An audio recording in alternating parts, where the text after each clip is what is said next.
Anti ageing का craze आज हर किसी को है, लेकिन क्या हो अगर मैं कहूं कि नेचर ने ऑलरेडी ये मिस्ट्री सॉल्व कर ली है।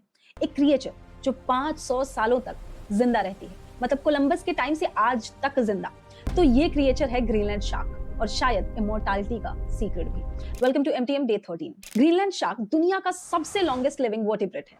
ये आर्कटिक और नॉर्थ अटलांटिक के आईसी 2000 मीटर डीप वाटर्स में रहता है। रेडियो कार्बन डेटिंग से साइंटिस्ट ने कंफर्म किया कि एक शार्क की एज लगभग 2072 से 512 साल तक की हो सकती है। मतलब आज भी कुछ शार्क्स जिंदा हैं जिन्होंने शेक्सपियर के प्लेस या मुगल एम्पायर की शुरुआत देखी होगी।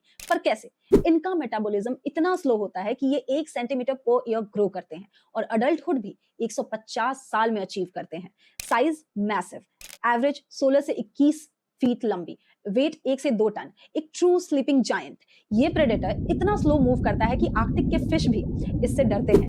इनकी डाइट है सील्स, फिश और कभी-कभी पोलर बेयर रेमेन्स। और 2025 के मरीन बायोलॉजी स्टडीज जैसे यूनिवर्सिटी ऑफ कोपेनहेगन के रिसर्च शो करते हैं कि इनका हार्ट रेट 1 मिनट में सिर्फ 2 से 3 बीट्स है, सेविंग एनर्जी फॉर सेंचुरीज। और यहां से मिस्ट्री शुरू होती है। ग्रीनलैंड शार्क की लॉन्ग लाइफ का सीक्रेट क्या है? कुछ साइंटिस्ट कहते हैं कि इनके डीएनए में यूनिक प्रोटीन्स हैं, लाइक एंटी एजिंग एंजाइम्स, जो सेल को डैमेज होने से बचाते हैं। क्रीपी फैक्ट ये है कि इनकी फ्लैश नेचुरली टॉक्सिक होती है। रॉ खाने से न्यूरोटॉक्सिन्स पैरालिसिस दे सकते हैं, लेकिन ग्रीनलैंड के लोग सेंचुरीज से इसे फर्मेंट करके खाते हैं। और जैसा कि मैं हमेशा कहती हूँ कि हम होमोसेपियंस बहुत बड़े लालची है, तो इससे हमें कैसे फायदा हो सकता है? तो 2025 के हार्वर्ड और आर्कटिक इंस्टीट्यूट के रिसर्चर्स ग्रीनलैंड शार्क के टेलोमेयर्स, डीएनए के एंड्स जो एजिंग को कंट्रोल करते हैं, और ऑक्सीडेटिव स्ट्रेस रेजिस्टेंस स्टडी कर रहे हैं।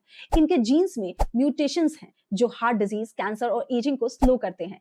इमेजिन एक ड्रग जो ह्यूमन सेल्स को शार्क जैसा बनाए। अगस्त 2025 का एक नेचर जर्नल पेपर सजेस्ट करता है कि इनके ब्लड प्लाज्मा में ऐसे कंपाउंड्स होते हैं जो ह्यूमन लाइफ स्पेन को डिकेड्स तक एक्सटेंड कर सकते हैं। पर चैलेंज ये है कि इनका स्लो मेटाबॉलिज्म ह्यूमंस पे अप्लाई कर पाना ऑलमोस्ट इम्पॉसिबल है, पर सिर्फ अभी के लिए, क्योंकि साइंस में कुछ भी पॉसिबल हो सकता है। ग्रीनलैंड शार्क एक स्विमिंग टाइम मशीन है, सेंचुरीज से समुंदर में चुपके से जीती हुई, लेकिन उसकी लॉन्ग लाइफ का राज आज भी एक पजल है।